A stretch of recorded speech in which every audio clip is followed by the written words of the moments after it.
여러분들 이 책만 갖고 나오셨죠? 아닌데. 우리 배웠던 책도 갖고 나오셔야 되는데.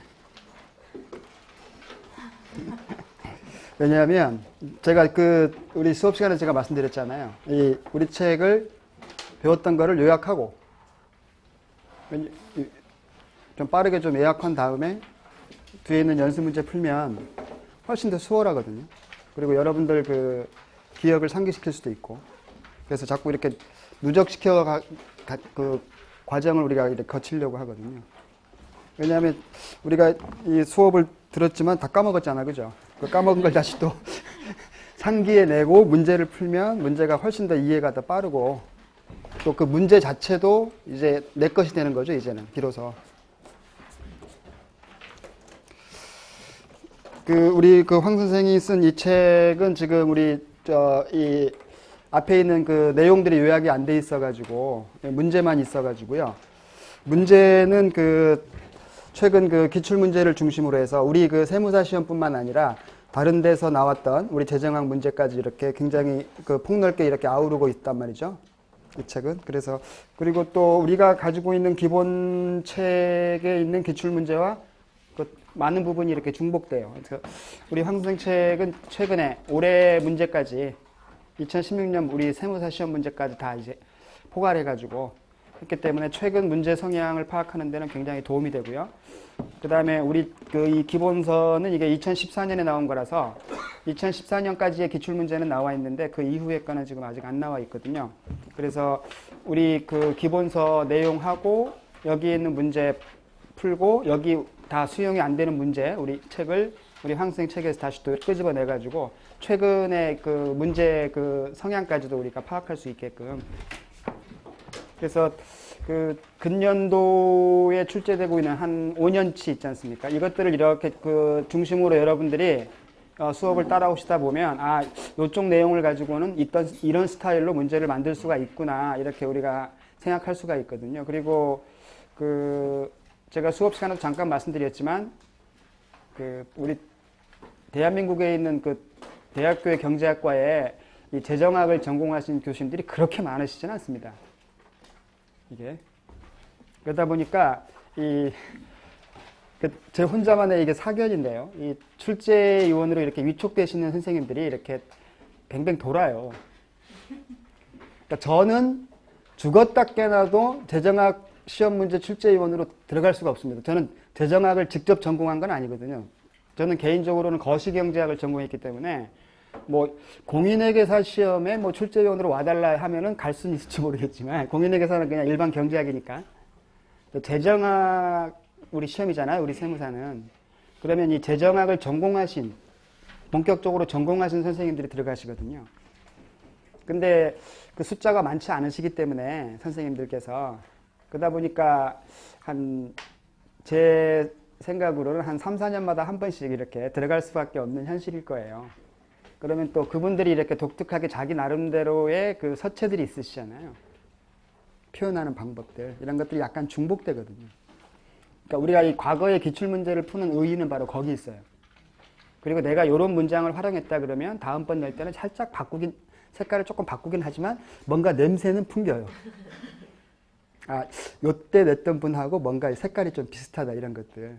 그러니까 이런 것들을 우리가 이렇게 캐치해내야 되거든요. 그러니까 어떤 분이 들어오실지 모르니까 시험 출제위원으로. 그래서 최근 근년 한 2010년부터 해가지고 최근까지 한 5, 6년 동안에 걸쳐서 나왔던 기출 문제들을 이렇게 우리가 풀 때는 거기다가 여러분들이 더 많은 관심을 기울이셔야 되고요. 그래서 어떤 식으로 이렇게 문제의 흐름이 바뀌고 있는지.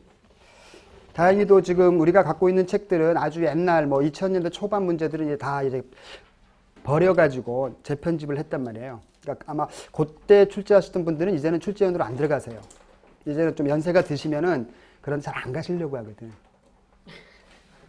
이게 나이가 한 50대 중반쯤 되시면요, 이런 출제위원 같은 거 안 들어가시려고 그러세요. 왜냐하면 이게 힘드시거든. 시험 끝날 때까지 꼼짝 못 하니까, 호텔에서. 감옥 생활이거든. 그러니까 안 가려고 하고, 이 젊은 학자들을 중심으로 해서 미룬단 말이에요. 당신이 들어가시오, 이렇게. 그러다 보니까 이렇게 조금 이렇게 회전되고 아주 옛날 문제들은 큰 의미가 없어요. 그러니까 2000년 초반 같은 것들은. 그러니까 길게 잡아도 한 10년치 정도 이렇게 붙잡아서 기출문제들은 의미가 있다고 볼 수가 있겠죠. 10년 전에 뭐 한 30대 중반인 교수님은 이제 해봐야 한 40대 중반이시니까 여전히 들어갈 군번이세요. 출제위원으로. 그러니까 지금 우리 책들은 아주 옛날 것들은 거의 없고요. 그러니까 뭐 아주 옛날 것 중에서 그냥 그런 스타일로 한 번 나왔던 적이 있는 것들은 기념비적으로 이렇게 소개는 했는데 그냥 이렇게 반복적인 그런 부분들 있잖아요. 그런 부분들에 대해서는 옛날 것들은 지금 거의 배제된 상태란 말이에요. 그래서 이 책 자체 우리가 이 기본서에 나와 있는 책하고 그 다음에 우리 황 선생님이 쓴 이 책하고 이 정도로 우리가 이렇게 문제를 객관식관해서 풀면 글쎄요 뭐 한 7, 80점은 충분히 나올 것 같은데요. 안 나오신다면 이게 사회주의 경제학 공부하시면 우리는 지금 자본주의 경제학이거든. 그래서 일단 우리 책을 한번 일단 간단히 한번 요약을 해보고요. 그 다음에 이 내용에 따르는 문제들 한번 풀어볼 수 있도록 할게요. 우리 기본 텍스트 갖고 계신 분들, 조금 이따가 할까요? 책 지금 갖고 오실 분들 있으세요 혹시? 사물함 같은데. 이거 우리 직원들이 잘못 가이드를 해버렸네. 나 분명히 이거 우리 책 나가고 이렇게 한다고 했었는데.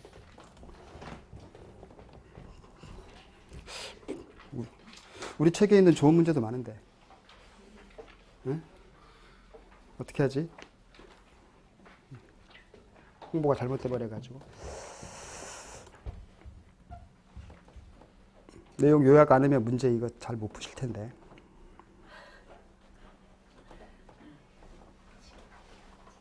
자, 그러면 오늘은 약간 그 홍보 미스가 있으니까요. 일단 제가 앞에서 배웠던 내용을 한번 잠깐 요약을 한번 해볼게요. 일단은 여러분 책이 없으시더라도 이렇게 기억을 상기시키게끔 책 있으신 분들은 같이 따라오시고요.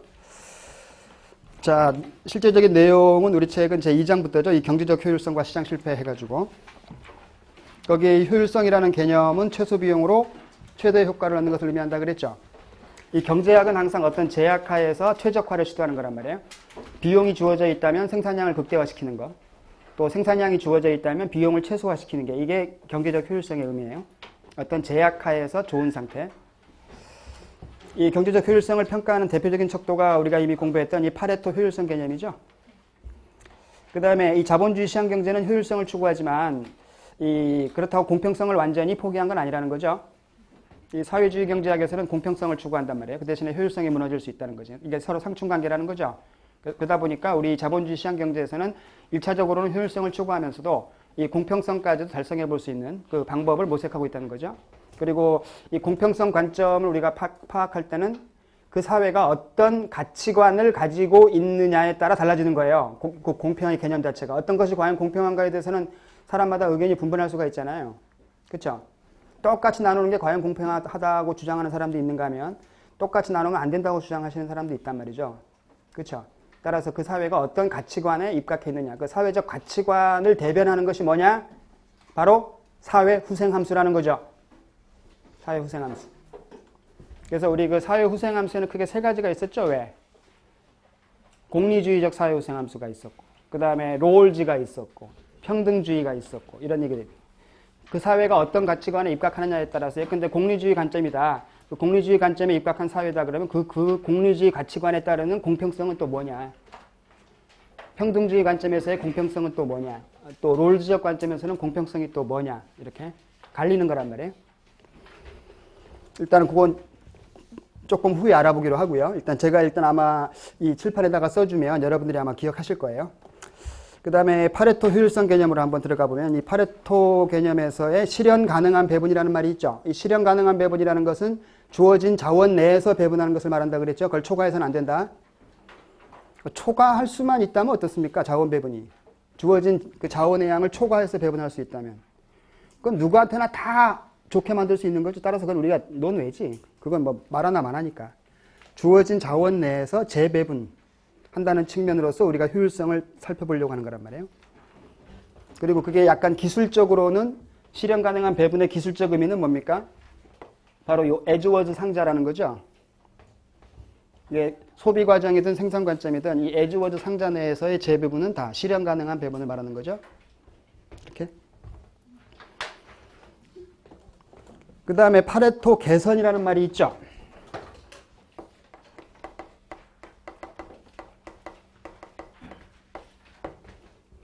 이 파레토 개선이라는 것은 파레토 열이인 상태에서 파레토 우위인 상태로 올라가는 것을 말한다고 그랬죠. 그러니까 사회 구성원 누구 한 사람의 후생을 감소시킴이 없이도 다른 누군가의 한 사람이라도 후생이 증가하는 상태로 올라가는 거, 이걸 우리가 파레토 개선이다 이렇게. 그 다음에 이 파레토 최적 또는 파레토 효율성, 우리 책에서는 주로 파레토 효율성이라고 하고 있죠. 이 효율성이라는 말 대신에 최적이라는 말이 있을 수도 있어요.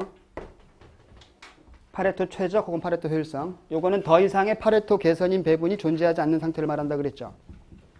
따라서 이미 파레토 효율성이 달성된 상태에서 새로운 재배분은 사회 구성원 누구 한 사람의 후생은 반드시 감소하게 되어 있다는 거죠.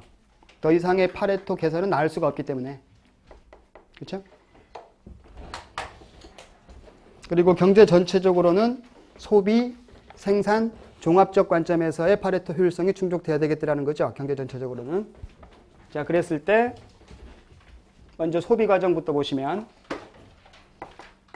이 소비는 우리가 교환의 최적성이라고도 한다 그랬죠.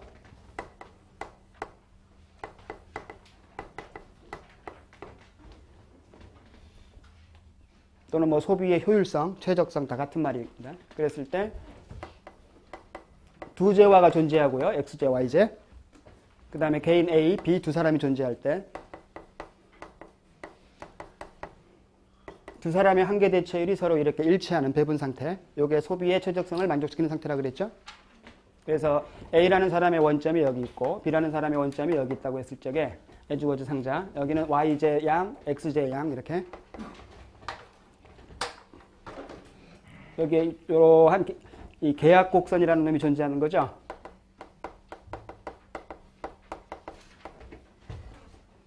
이 계약 곡선은 바로 이 조건을 충족하는 점들을 이은 선이란 말이에요. 이 한계 대체율은 결국 뭡니까? 이놈은 결국 무차별 곡선의 기울기라는 거죠. 그래서 A라는 사람의 무차별 곡선은 뭐 이런 식으로 형성이 되어 있을 것이고요. 계속해서 원점에서 멀리 갈수록 효용 수준은 더 높아진다는 거죠. 이런 식으로. 개인 B는 반대로 이와 같이 생긴다는 거죠. 이렇게. 따라서 개인 B는 이쪽이 오히려 더 낮은 효용 수준을 말하는 것이고요. 일로 갈수록 높아지는 거죠.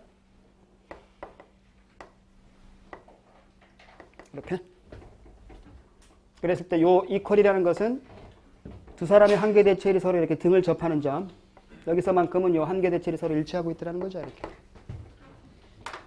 따라서 계약 곡선상에 있는 모든 점들은 다 소비 과정에서의 파레토 효율성을 충족하는 점들이더라.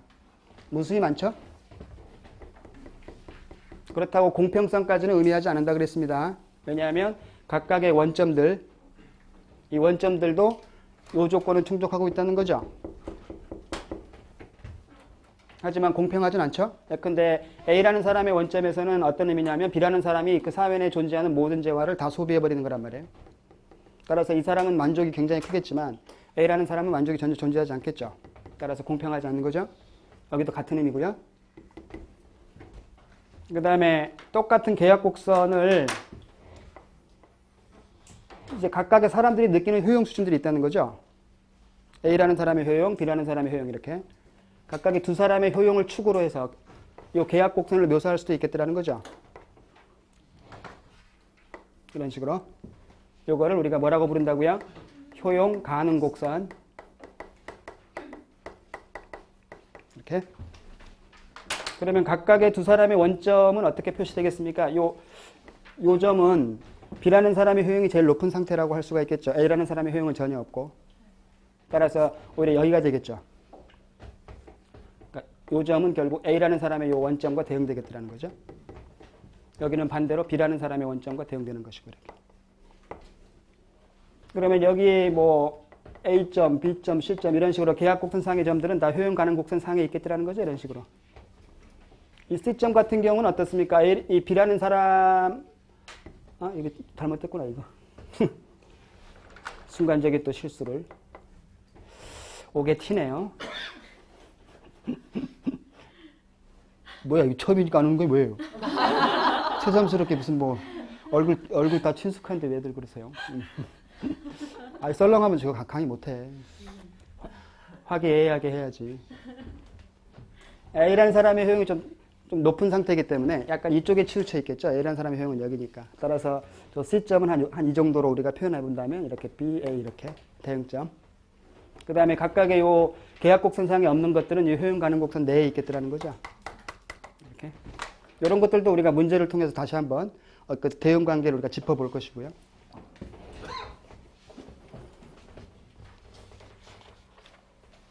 그 다음에 생산 과정으로 한번 가볼까요?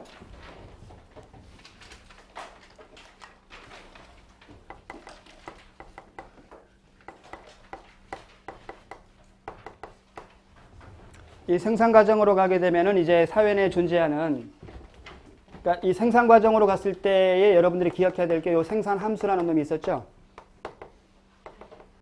우리가 생산량을 추라고 했을 때 이용하는 생산 자원은 두 종류만 존재한다. 편의상 자본과 노동 이렇게.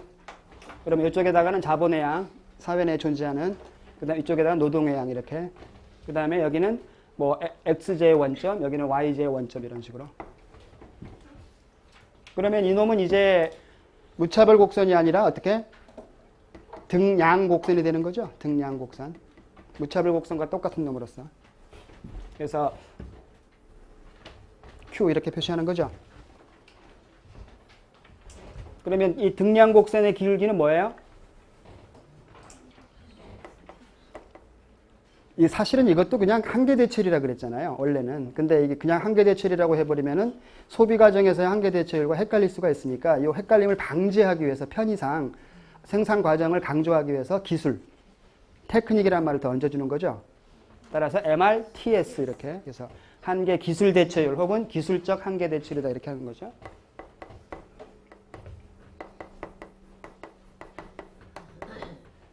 이렇게. X를 만드는 과정에서의 한계기술 대체율과 Y를 만드는 과정에서의 한계기술 대체율이 서로 일치하면 되겠더라. 그러면 같은 논리로 이렇게 계약곡선으로 또 표시할 수 있다는 것이고요. 이때도 계약곡선이죠. 똑같고. 그 다음에 이쪽에는 어떤 변화가 있을까요? 여기는 원래는 소비 과정에서는 효용이었으니까 이제는 우리가 생산량이지 않습니까? 각각의 두제와의 생산량. 따라서 Y제의 생산량과 X제의 생산량을 축으로 할 수 있다는 거죠. 그러면 이 계약곡선은 이렇게. 아까는 효용이었으니까 효용 가능 곡선이고 이거는 생산 과정이니까 생산 가능 곡선이라고 한다 그랬죠? Production Possibility Curve. 가끔 이렇게 잘난 척하면서 이렇게 영어로 쓰는 적도 있으니까 이것도 기억하셔야 되고요. PPC. 그래서 생산 가능 곡선상에 있는 모든 점들은 다 이 계약 곡선을 대변하고 있는 것이기 때문에 이 또한 생산의 최적성을 다 만족하고 있다는 거죠. 생산 가능 곡선 내부에 있다면 이게 뭔가 생산 과정에서의 효율성은 충족이 안 돼 있는 상태를 의미한다 그랬죠. 뭔가 비효율적인 상태다 이렇게. 이 선상에 있어야만. 그러면 종합적으로 본다면 어떻습니까? 이 소비자와 생산자가 서로 이렇게 유기적으로 맞물려 돌아가야만 경제 전체적으로 효율성을 충족할 수 있다 그랬죠. 그러면 이 생산 가능 곡선상 한 점을 그 경제가 이렇게 찍었다면 예컨대 그러면 X를 X제로만큼 Y를 Y제로만큼 생산하는 거란 말이에요.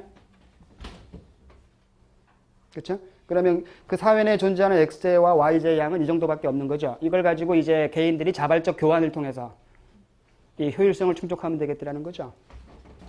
그러면 이제 여기를 이제 B라는 사람의 원점으로 보고 A라는 사람의 원점으로 봐버린다면 마찬가지로 이와 같은 계약 곡선을 우리가 추적할 수가 있겠고요. 이런 식으로. 그러면 여기에서 또 두 사람의 무차별 곡선이 서로 등을 접하는 점들이라는 거죠. 이렇게. 그러면 이 종합적 관점에서 보면 이제 생산과 소비의 동시에 효율성을 충족하기 위해서는 이 생산 가능 곡선의 접선의 기울기가 있었죠. 이걸 우리가 MRT라고 한다 그랬죠. 한계 변환율이라고도 하고 전환율이라고도 번역하고요. 두제와 이렇게. 문제는 이게 이 계약 곡선이 꼬불꼬불하기 때문에 일반적인 경우에는 각각의 점에서의 두 사람의 한계 대치율은 일치하고는 있지만 그 한계 대치율 값들이 다 똑같진 않아요. 그죠? 그러면 이 한계 변환율과 정확히 일치하는 기울기를 갖는 곳이 있겠다라는 거죠. 근데 여기라고 한다면 이때의 기울기와 여기를 정확히 일치하고 있다면 이 상황이 지금 생산과 소비에 동시에 효율성이 충족되는 상태다라고 우리가 해석할 수가 있겠다라는 거죠. 따라서 이 종합적 관점에서는 두 사람의 한계 대체율 요놈과 생산 가능 곡선의 기울기인 한계 변환율 여기 서로 일치하면 되겠다라는 거죠. 그래서 다시 한번 써보면 요거는 여러분들 그냥 무조건 갖고 가야 돼요. 두 사람의 한계 대치율이 서로 일치하게 되면 소비의 최적성은 만족됐고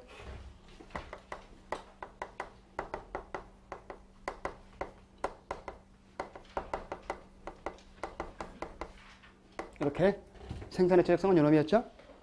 한계 기술 대치율이 서로 일치하면 되겠더라. 그 다음에 종합은 이놈이고요. 이렇게. 그리고 테크니컬하게 기술적으로 봤을 적에 요 한계 대체율을 구할 때 계산을 할 때 계산 문제가 나오면 아마 각 개인들의 효용함수가 주어질 것이라는 거죠. 그러면 요 놈은 한계 효용의 비율로서 계산하라 그랬죠. 그랬을 때 여기 XY면 위에서부터 XY 이렇게 요게 X의 한계 효용이니까 효용함수를 X에 대해서 미분한 값 Y의 한계 효용은 Y에 대해서 미분한 값 이렇게 해서 계산을 해주시면 되겠고요. 한계 변환율은 뭘로 하라 그랬어요? 한계 비용의 비율로서 계산하라 그랬죠. 이렇게 한계 비용 그랬을 때 마찬가지로 여기 XY 순서니까 여기다가 XY 이렇게 해주시면 되겠죠. 이런 것들은 다 함수들이 주어지니까 이런 한계 개념은 그냥 한번 미분하는 관점이니까 이런 뭐 x에 대해서 비용 함수를 미분하면 한계 비용이 되는 것이고 y에 대해서 미분해주면 y의 한계 비용이 되는 것이고 이렇게. 그래서 오히려 계산 문제 같은 것들은 우리가 그 테크닉을 알게 되면은 더 쉬운 문제가 될 수도 있다는 거.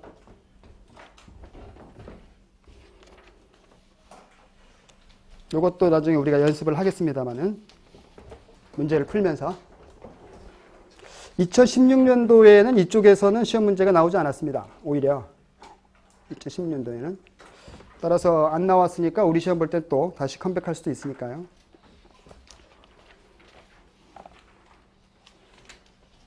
여러분들이 책이 있으면 더 후련하게 할 텐데 책이 없으니까 일단 나중에 문제를 풀면서 하기로 하고요. 그 다음에 후생경제학 제1정리라는 것이 있고 제2정리라는 것이 있었죠. 이 후생경제학 제1정리 여기에는 단서 조항이 있었어요. 개인들의 선호 체계가 강단조성을 지녀야 돼요. 그죠? 강단조성이라는 것은 말 그대로 more is better. 많이 소비하면 할수록 만족이 더 커진다. 이런 뜻을 함축한다 그랬죠. 일단 그 조건은 있어야 되고요. 그리고 시장 실패가 없다면 선호 체계가 강단조성이고 시장 실패가 없다면 이 경쟁 시장에서의 자원 배분은 파레토 효율성을 달성할 수 있다라는 것이 제1정리죠. 경쟁 시장. 이 경쟁 시장 전체적으로 시장은 어떻습니까? 크게 두 가지가 있었죠. 네, 안정 경쟁 시장이 있고요. 그 다음에 불안정 경쟁 시장이 있는 거죠. 이렇게. 따라서 이 경쟁 시장에서의 자원 배분은 파레토 효율성을 달성할 수 있다. 이게 후생경제학 제1정리인 거지. 그러면 불안정 경쟁 시장은 자원 배분의 효율성을 달성할 수 없다는 거죠. 요 불안정 경쟁은 그게 또 세 가지가 있었잖아요. 그러니까 뭐 가장 극단적인 놈으로서 독점이 있었고, 과점도 있었고, 독점적 경쟁도 있었고 이렇게. 그래서 보편적으로 우리가 그 비교할 때 완전 경쟁과 비교할 때는 이 독점을 많이 내보냈던 거죠. 결국 현실에서는 이 불안정 경쟁 시장이 존재하니까 자원 배분의 효율성을 달성할 수 없는 시장 실패가 발생할 수밖에 없다는 거죠. 이 자체도 하나의 시장 실패의 요인이 되고 있다는 거죠. 그러면 경쟁시장에서의 자원 배분은 효율적이다. 그럼 경쟁시장에서 소비활동을 하고 있는 소비자들은 어떤 행동을 취할까요? 소비자들은 일단은 강단조성의 선호책을 갖고 있으니까 많이 소비하길 원하고 있다는 거지. 강단조성. 그러니까 예컨대 내가 두제와 X제, Y제가 있다. 어떤 소비자가 있는데 그럼 여기에 무차별 곡선이 있을 수 있잖아요. 강단조성이라는 것은 원점에서 가까이 있는 무차별 곡선보다는 원점에서 멀리 있는 무차별 곡선에 있는 상품 조합들을 내가 더 선호한다 이런 뜻이란 말이에요. 원점에서 멀리 있다는 것은 재화 소비량이 더 많은 것을 의미하는 거니까. 그죠? 문제는 가능하면 많은 소비를 원하고 있지만 소비자들이 문제는 돈이 없다는 거지. 우리와 똑같이. 그렇죠? 돈 있으면 이렇게 많은 사람들이 있는 강의실에서 강의 안 들어도 되잖아. 김 교수 우리 집에 와. 와서 재정학 좀 가르쳐봐. 이렇게. 독선생으로. 그죠? 순실이 정도만 돈 있으면 좋았을 텐데 말이죠. 자, 나의 소득 I, XJ 가격 PX, YJ 가격 PY 이렇게. 이게 바로 소득 제약이죠. 소득 제약. 두 재화를 구매한 액수가 나의 소득을 넘을 수는 없겠더라. 그래서 이걸 우리가 Y에 대해서 풀어주면 Y는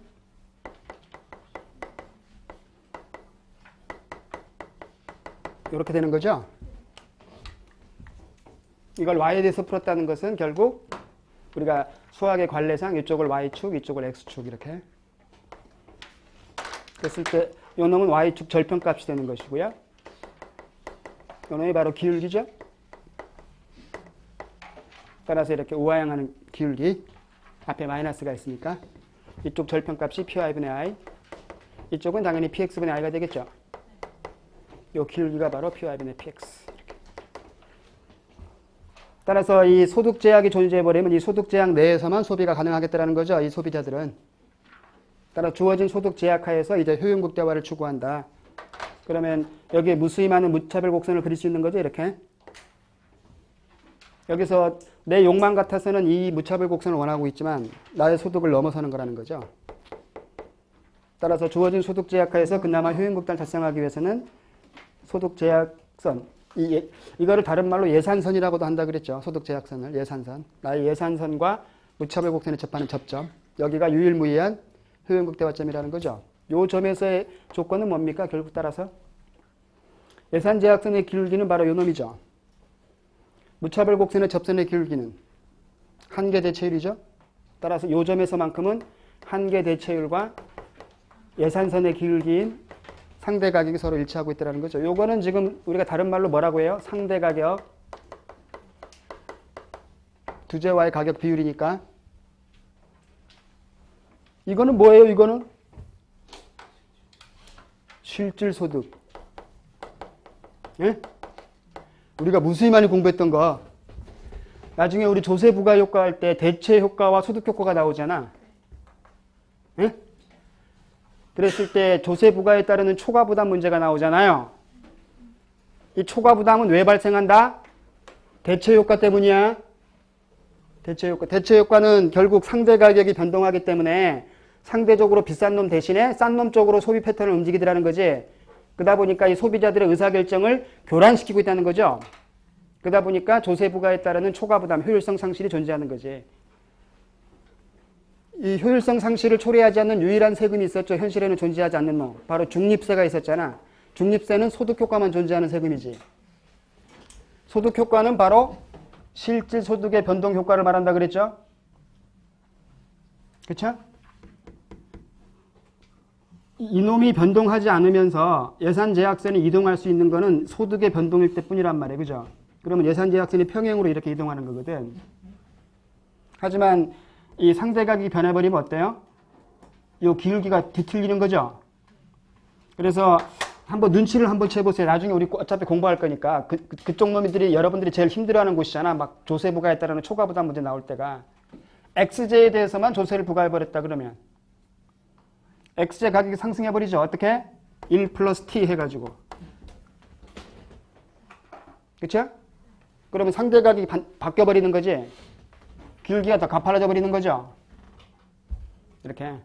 그러면 대체 효과가 발생하는 거지. 이제 X는 비싼 놈이 됐으니까 조세로 인해서 X 대신에 YZ 쪽으로 소비 패턴을 움직이려는 대체 효과가 발생할 수가 있고, 또 X제 가격으로 평가된 나의 실질 소득이 감소해버리고 있죠. 따라 소득 효과도 존재하는 거지.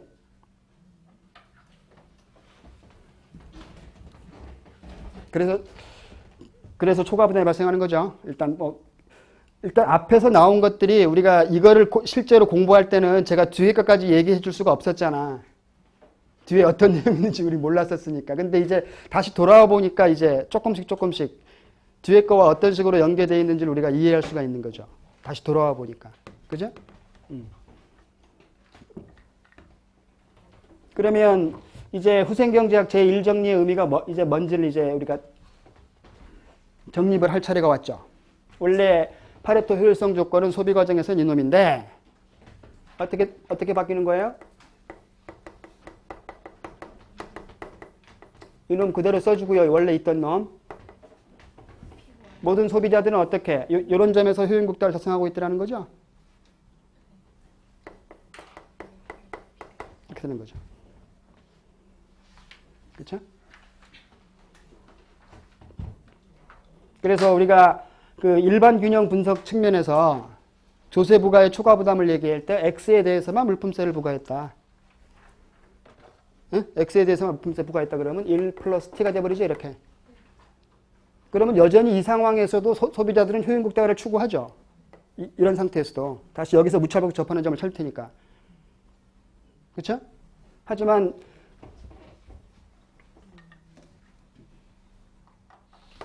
요 MRT하고는 서로 일치하지 못해버린 거죠. 이렇게.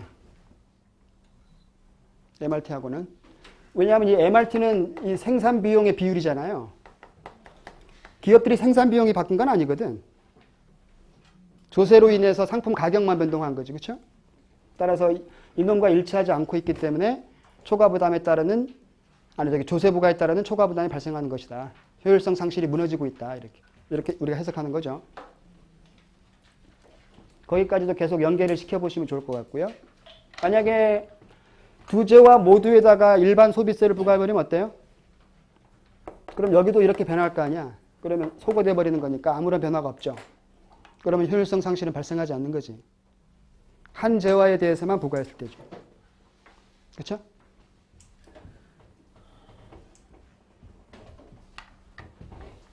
그 다음에 생산자들은 이놈인데 이 생산 과정에서의 자원시장도 이제 완전 경쟁시장이라는 거죠.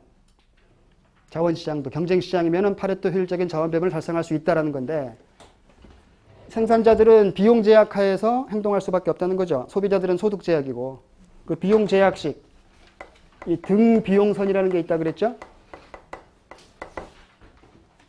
소비자들의 그 소득 제약을 나타내주는 예산선과 똑같은 개념으로서 그래서 총 비용을 우리가 TC라고 한다면 총 비용을 이놈은 노동 비용이죠. 임금에다가 노동량 이렇게 이건 자본 비용이 되는 거죠. 여기서 이 R은 이자라고도 하고 또는 임대료라고도 한다 그랬어요. 따라서 두 생산 자원을 구매한 액수가 나의 총 비용을 넘을 수는 없다는 거지. 생산자들도. 그러면 이것도 마찬가지로 K에 대해서 풀어주면은 이렇게 되겠죠? 그러면 이쪽에다가 자본, 이쪽에다가 노동량을 둬가지고 이렇게 등비용선을 그릴 수가 있겠다는 거죠. 그럼 이 기울기가 바로 R분의 W, 여기 절편값이 R분의 TC, 이쪽은 W분의 TC가 되겠죠, 당연히. 이렇게. 그러면 이와 같은 비용 제약 하에서 여기다가 등량 곡선의 접목을 시도하더라는 거죠. 이렇게 등량 곡선. 그래서 여기서 생산자 균형점은 여기지 않습니까? 여기서는 어때요? 등량 곡선의 기울기인 한계 기술 대체율과 등비용선의 기울기인 임금 임대료 비율이 서로 일치하고 있다는 거죠. 이렇게.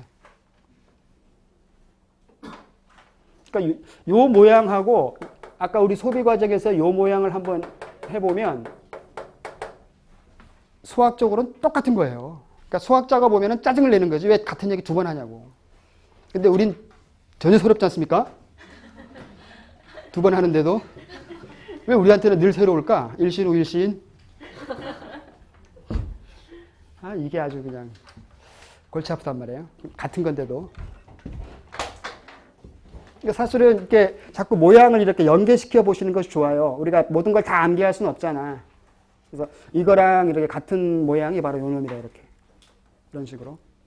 그러니까 우리가 이렇게 어릴 때 이렇게 뭐 이렇게 어린 초등학교 때 이렇게 낱말 읽기 무슨 시험 같은 거 한 적 있잖아. 이거랑 뭐 비슷한 놈 뭐 이런 식으로. 그러니까 그런 식으로 하는 거지. 그러면 이제 이놈도 마찬가지죠. 원래 이놈인데 이제 완전 경쟁 시장으로 전제해 준다면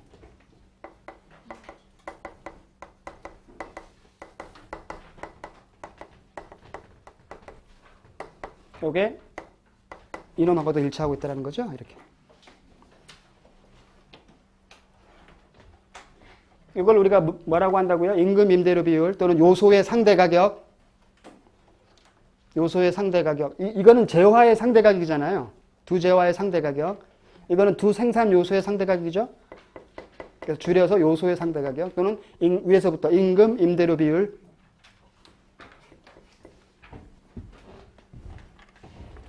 그 다음에 이 종합편이 원래 이놈이었지 않습니까?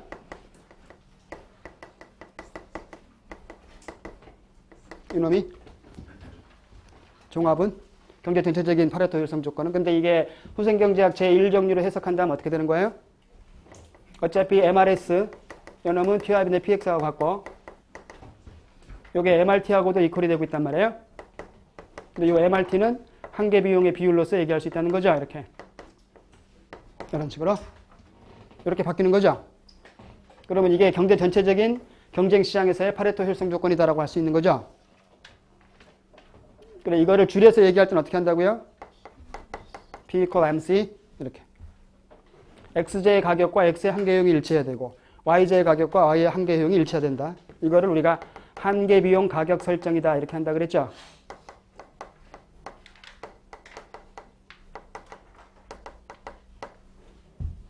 그래서 우리가 그 정규 수업 시간에 거의 끝부분 가가지고 공공요금을 어떻게 책정하는 것이 바람직하냐. 정부가 제공하고 있는 사용제 성격에 있는 이 재화들을 공급함에 있어서 공공요금은 어떻게 책정하는 것이 바람직할까 우리가 그걸 살펴보기 위해서 다양한 실험들을 해봤잖아요. 맨 처음에 등장한 게 바로 이 놈이었죠. 한계비용 가격 설정을 하면 어떨까. 왜냐하면 이걸 할 수만 있다면 효율적인 저원 배분은 달성할 수 있는 거니까. 그런데 이걸로 해버리면 어떤 문제가 발생했었죠? 규모의 경제가 있는 이 기업들로 하여금 한계비용 가격 설정을 해버리면 적자가 발생할 가능성이 있겠다라는 거죠. 평균 비용에 못 미쳐가지고. 그러면 또 정부가 또 적자를 보존해야 할 수밖에 없고요. 적자를 보존하려면 보조금을 지급하려면 또 다른 분야에 가서 세금을 거둘 수밖에 없다는 거지. 그러면 여전히 효율성 상실은 발생할 수가 있기 때문에 한계비용 가격 설정이 최선은 아닐 수 있다. 그래서 두 번째로 한 게 뭐 평균 비용 가격 설정이 있었고 그러면 최소한 적자를 보존해 주자는 거죠. 그것도 H가 아니면 뭐 2부 요금제도 있었고 가격 차별도 있었고 과부하 요금 체계도 있었고 다양한 것들을 실험했었잖아요. 그러니까 희미한 기억 언저리에 전설처럼 흐르는 내용들 뭐 이런 것들 어차피 우리 다 또 뒤에서 할 거니까 조금씩 계속 상기시키는 거예요. 계속. 왜냐하면 이거를 내가 처음 나갈 때는 그 부분까지 얘기를 못 해줬거든. 우리 처음 만났을 때. 왜냐하면 이게 뒤에 이런 내용이 나옵니다. 아무리 얘기해줘봐도 그때는 소용이 없으니까. 근데 일단 우리가 끝까지 한번 가봤으니까 아 그래 기억 언저리에 뭔가 있었어. 이렇게 계속 연결고리를 한번 계속 이어보는 거예요. 희미하게나마.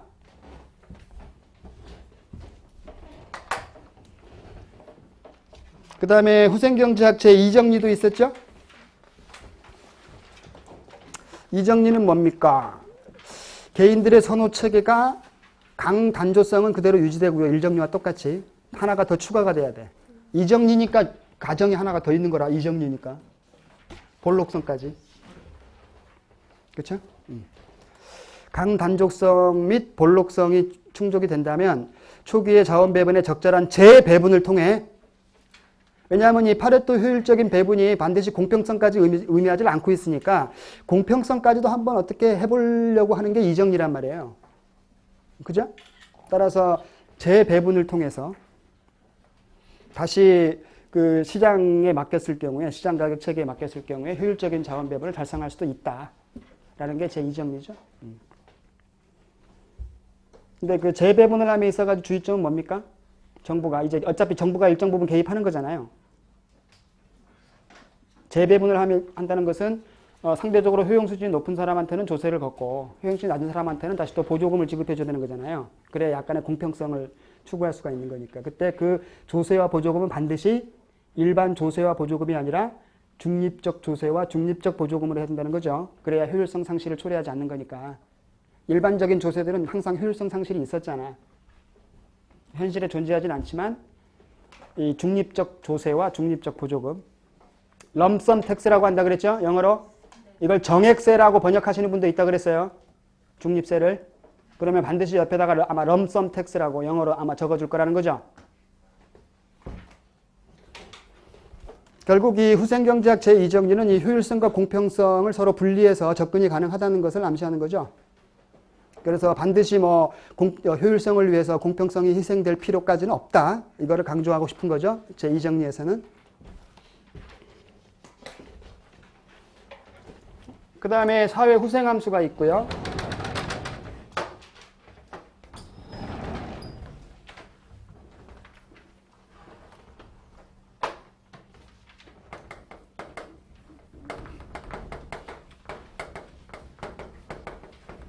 결국 그 사회가 어떤 가치관에 입각해 있느냐죠. 여기에는 크게 세 가지가 있었습니다.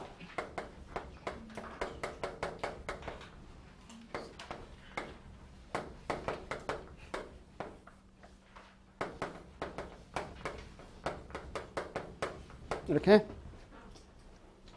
공리주의 뭐 철학자 대표적인 사람은 뭐 제레미 벤덤이 있는데 최대 다수 최대 행복. 따라서 모든 사람들의 효용을 다 더하면 되겠더라는 거죠. 누구를 빼고 줄임이 없이. 그래야 최대 행복이죠. 그러니까 기존의 공리주의 사회 후생 함수만 놓고 본다면 이게 약간 여러분들이 혼란을 초래하시는 것 중에 하나가 뭐냐면 이게 나중에 이게 소득 분배할 때 또 나왔단 말이에요. 원래 기존의 사회 후생 함수에 따른다면 여기에는 원래 소득 분배 개념이 들어가 있지 않습니다.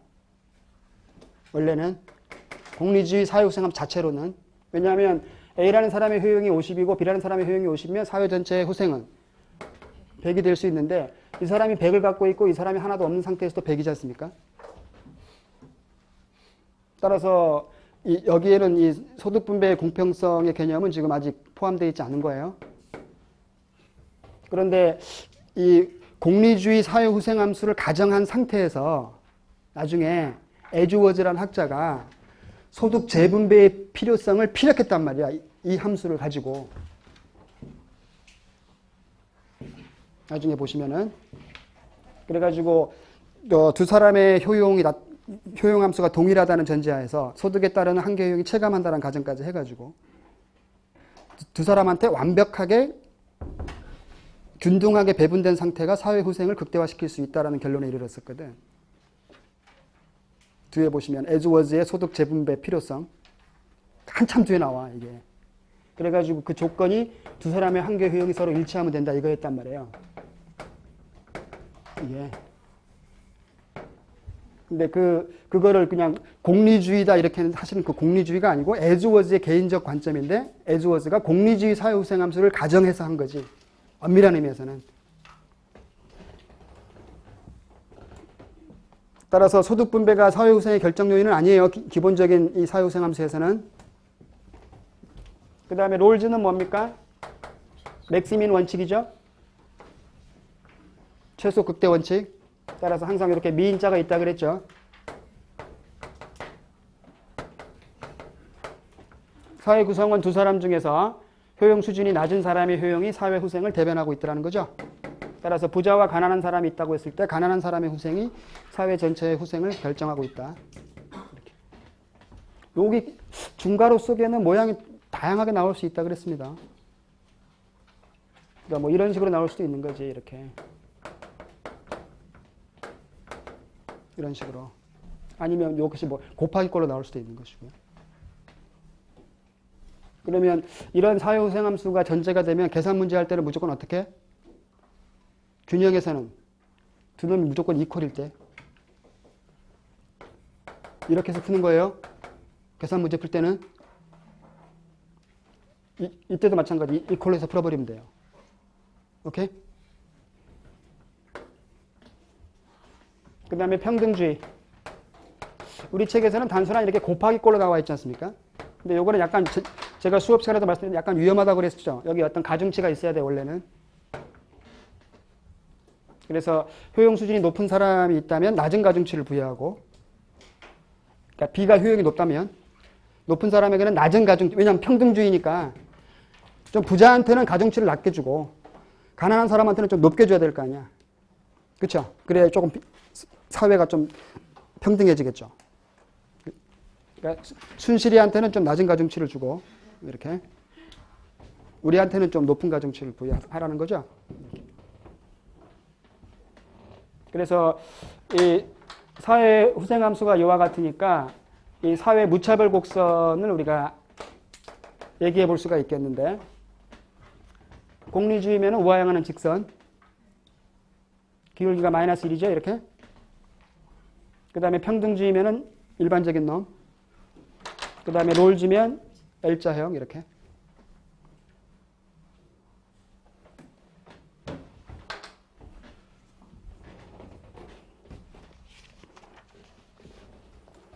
그 다음에 여러분 책 거기 공부하실 때 원래는 이 세 가지인데 가장 중요한 놈이 세 가지였으니까 그 참고란에 보면 이 버거슨 사뮤엘슨 사회후생함수 해가지고요. 버거슨 사뮤엘슨, 원래 버거슨이 아니라 원래 베르그송이라고 한다 그랬잖아. 기본적인 아이디어가 뭐냐면 사회후생함수가 결국 두 사람의 효용에 의해서 영향을 받는 건데, 그죠? 여기에서 이 버거슨 사뮤엘슨 각각 개인들은 그러면 어떻게 효용을 느끼고 있느냐 이거죠? 좀 더 세부적으로 들어간 거에 불과해요.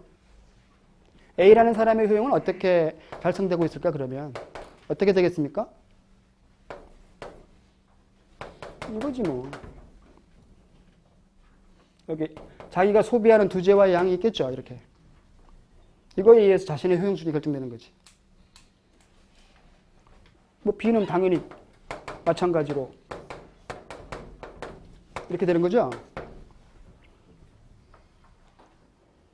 그래서 아까 잠깐 우리 봤던 게 뭐냐면 이렇게 효용함수가 주어지면 이걸 가지고 한계대치를 구할 수 있다 그랬잖아.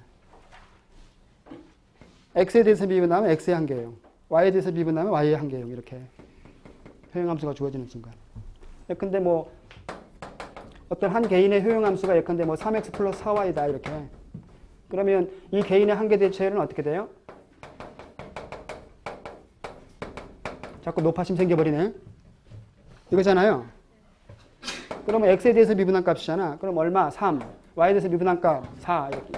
이러면 끝난다 그랬죠. 만약에 이게 아니라 곱하기 꼴이면 어떻게 되는 거예요? x에 대해서 미분하면 y만 남고 y에 대해서 미분하면 x만 남고 한계대체율은 x분의 y죠. 이렇게 구하면 된다고. 그쵸?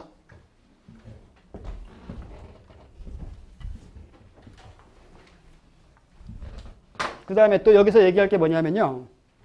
이 버거슨 사뮤엘슨이 지금 결국 자신들이 소비하는 재화의 양에 의해서 자신들의 효용이 결정되고 각 개인들은 그 개인들의 효용이 결정되면 이게 사회 후생의 크기를 결정할 수 있다. 이거란 말이에요.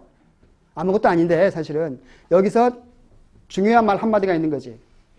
소비에 있어서 외부성이 존재하느냐 안 하느냐는 거지. 이렇게 써버리면 어때요? 외부성은 존재하지 않는 거죠. 외부성이라는 것은 나의 경제 활동으로 인해서 남한테 의도하지 않게 혜택이나 피해를 주는 경우잖아요. 따라서 각각의 자신의 소비량에 의해서만 효용이 결정되고 있다면 외부성은 없는 거지. 그런데 만약에 여기에 A라는 사람의 효용함수 속에 B라는 사람의 XJ 소비량이 들어갔다라고 한다면 외부성이 존재하는 거지, 이때는. 그렇죠? 그리고 요게 증가함수일 수도 있고 또는 감소함수일 수도 있는 거라. 그죠? 증가함수라면 뭐야? A는 굉장히 이타적인 사람이죠. 오히려 B가 소비를 많이 해주니까 난 더 기뻐. 이거잖아요. 저 같은 사람이지 굉장히 이타적인 사람. 그죠? 그래서 이것도 나중에 우리 그 소득 재분배의 그 이론적 근거를 제시할 때 부자가 이타적이어서 가난한 사람한테 소비를 양보했을 때 더 기쁨이 더 크다. 자기 효용이 감소하는 것보다. 그러면 이게 결국 소득 재분배가 공공재의 성격을 띠는 거니까 소득 재분배의 정당성이 존재할 수 있다. 이렇게. 이런 얘기도 있었단 말이에요. 뒤에서. 근데 여기 감소함수면 어때요? 이기적인 사람이지? 기분 나쁘지? 애가 많이 해버리니까. 따라서 B라는 사람이 소비를 많이 하면 나는 효용이 오히려 감소해버리는 거죠. 따라서 이때는 외부 비경제 또는 불경제가 되는 거지. 의도치 않게 B라는 사람이 남한테 피해를 끼치는 경우니까. 이거는 외부 경제가 되는 것이고. 그죠? 이타적이면 외부 경제. 이기적이면 외부 불경제가 되는 거지. 오케이? 그러니까 이런 얘기들이 앞에 거랑 이렇게 뒤에 거랑 이렇게 이어져 있는 거죠. 조금 이렇게. 희미하게. 멀리까지. 하지만 일단 이 사뮤엘슨 베르그송은 어때요? 일단 외부성은 존재하지 않는다는 전제를 깔고 있습니다. 이런 사회 후생함수가 있었고요. 그 다음에 화살이 나오죠. 화살. arrow. 이렇게 사회후생함수를 기껏 얘기해 놓고서는 사회후생함수가 갖춰야 될 최소한의 조건 5가지를 제시해 버렸지 않습니까? 그렇죠? 사회후생함수를 완벽히 정립 내리기 힘들 때 우리가 현실적으로 사회구성원들의 선호체계를 파악하는 방법 중에 하나가 투표제도가 있었거든요. 그렇죠? 따라서 이 에로우의 불가능성 정리는 사회후생함수가 갖춰야 될 최소한의 조건 5가지라고도 하지만 이 투표제도가 가져야 될 최소한의 조건이라고도 할 수 있는 거죠. 그래서 우리 나중에 또 보겠습니다만은 이 각각의 뭐 만장일치, 다수결, 그 다음에 점수투표제, 그 다음에 보다투표제 이런 거 하면서 에로우가 제시한 공리 중에서 어떤 것들이 위배되고 있느냐 이것들을 다 낱낱이 다 지적을 했었잖아요. 그렇죠? 그 에로우가 제시한 5가지의 조건, 첫 번째 집합적 합리성 조건이 있었어요. 또는 집단적 합리성 조건.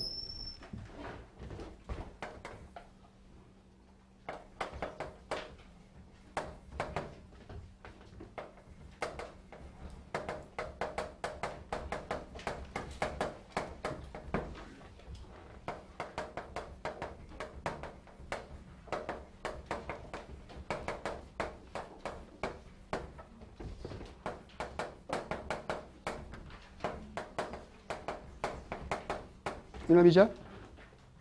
이거를 또 완비성이라고도 번역한다 그랬습니다. 완전성 또는 완비성. 이거는 뭐였어요? 사람들의 사회구성원들의 선호체계가 말 그대로 완성되어 있어야 된다. 이거죠? 완성되어 있어야 된다. 영어로는 이거 complete, 완성되다 이런 뜻이에요. 완성되어 있어야 된다. 그러니까 X, Y 중에서 어느 것이 좋아? 이렇게 했을 때 나는 X를 더 좋아해. 반대로 나는 Y를 더 좋아해. 아니면 두 놈 나한테 똑같아 이렇게. 둘 중에 어느 것이 좋아 그랬는데 글쎄 이렇게 해버리면 안 된다는 거죠. 이런 애매모호한 태도는 이건 아직 완성이 안 된 거잖아요. 그래서 우리 저 식당 같은 데 가서 야 뭐 먹을래? 아무거나 이런 사람이 있어서는 안 된다는 거죠. 이런 사람이 있으니까 우리가 사회후생함수를 정의를 내릴 수가 없다는 거지. 그러다 보니까 할 수 없이 그냥 식당 측에서는 그냥 메뉴판에다가 아무거나 만들어서 파는 데도 있죠. 그런 사람들이 아무거나 그럼 너 순두부 먹으럼 순두부는 좀 그렇고 또 꼭 이래 그치? 꼭 이러잖아. 아무거나 먹겠다고 해놓고서 뭐 이렇게 하나 추천해주면 그거는 좀 뭐 그거는 또 된장찌개 너무 짜고 뭐 그럼 도대체 뭐 먹겠다는 거야? 그러면 뭐 아무거나 뭐. 그래도 그냥 아무거나 뭐 아주 우리 경제학적으로 아주 그냥 공공의 적이 있어요, 항상. 직장 동료 중에 반드시 있죠? 우리 학생들 중에서도 있어요. 교수님들 중에서 내가 한번 그렇게 해보니까 애들이 싫어하던데요. 교수님 저 시험 문제 어떻게 내요? 내 맘이지 했던 애들이 이번에 그랬단 말이에요. 기말고사 볼 때. 그냥 내 관점에서 쉽게 낼게 이렇게. 애들 죽으려고 하던데. 그래서 이번에 오부지게 어렵게 돼버렸어요.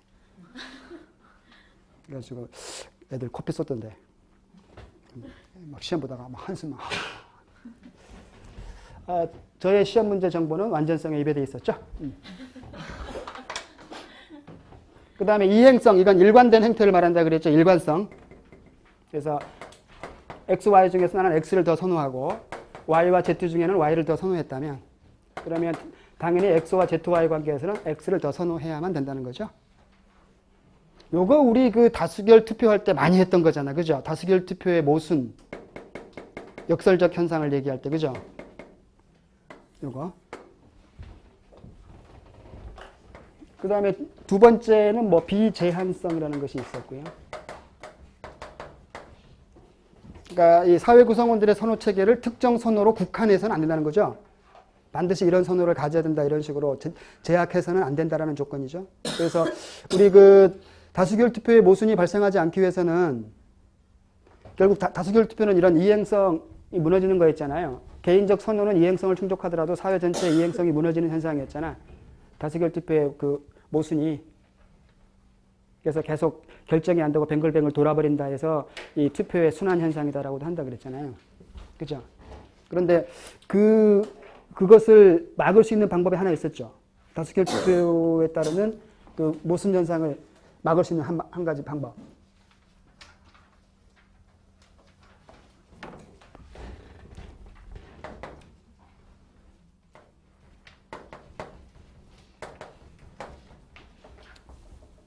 이거 기억 안 나요? 싱글 픽. 꼭지점이 하나여야 된다. 사회 구성원들의 선호가 단봉형이면 예? 투표의 순환 현상은 막을 수 있었죠. 그랬잖아요. 단봉형이면. 그런데 이 비제한성 조건은 뭐예요? 이런 식으로 선호 체계를 국한해서는 또 안 된다는 거란 말이에요. 예? 이런 식으로 특정 선호로 국한해서는 안 된다. 이게 비제한성이죠. 그 다음에 세 번째가 파레토 최적이고요.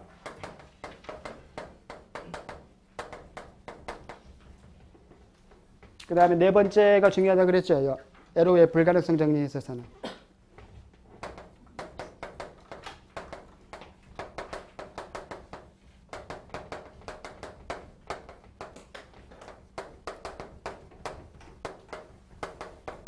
그냥 줄여서 독립성. 무관한 선택 대상으로부터 독립성. 마지막이 뭐? 이렇게. 그러니까 어떤 사회 후생함수가 이 네 가지를 만족시키면 이거에 위배돼 버려요. 그렇죠? 그러니까 이거를 만족시킬 수 있는 방법은 독재면은 가능하다는 거지. 한 사람만 있다면, 그죠? 한 사람의 의사가 모든 사회 구성원들의 의사를 대변하고 있다면 이 네 가지를 충족시킬 수는 있는데 그 대신에 요게 여기에서 문제가 돼버리는 거죠. 이 놈이 가장 많이 나오는 시험 문제 가장 많이 나오는 놈이라 그랬죠? 무관한 선택 대상으로부터 독립성. 이쪽에서 나온다면은 아마 이 놈을 여러분들이 주목하신다면 여기에 정답이 있을 거예요. 그리고 다수결 투표보다 더 그 소비자들의 선호를 더 선호의 강도까지 반영할 수 있는 점수 투표제라든지 그 다음에 보다 투표제라든지 이런 것들도 이놈을 충족시킬 수 없었죠. 결국은. 그렇죠?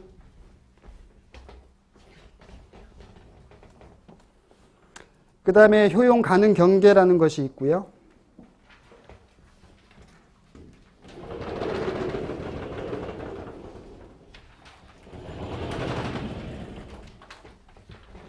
아까 우리 그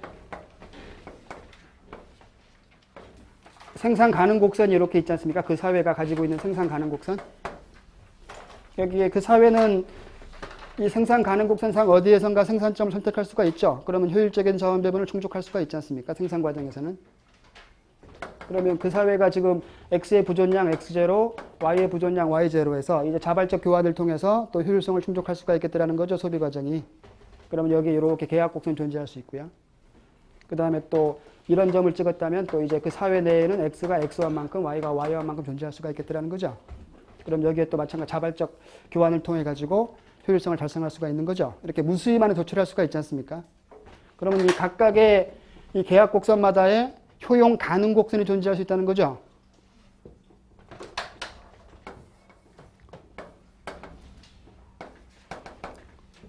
이놈으로 대변할 수 있고, 또 이놈은 또 이렇게 대변할 수 있고, 이런 식으로 무수히만이 그릴 수 있다는 거죠.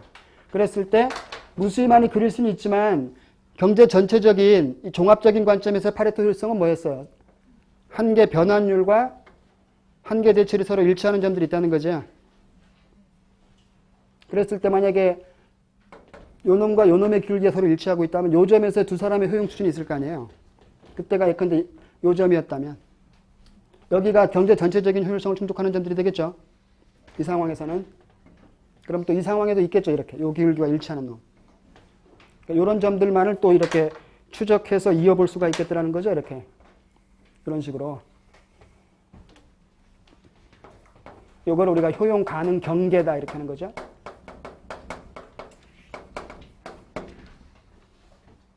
따라서 이 효용 가능 경계상에 있는 모든 점들은 뭐예요?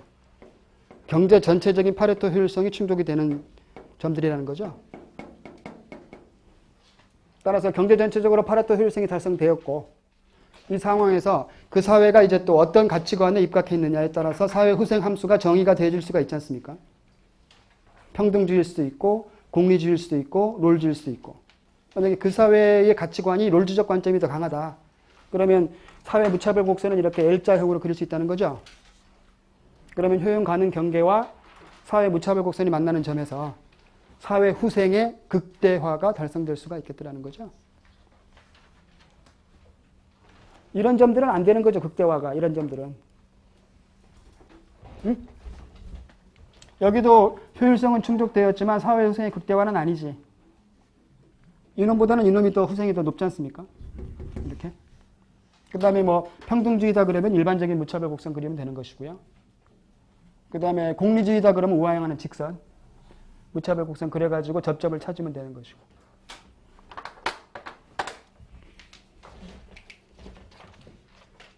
잠시 쉬었다 할까요? 기억들 이제 조금 나오죠? 책을 보면 더 좋은데. 여러분들이 아마 밑줄 그은 것들이 있어가지고.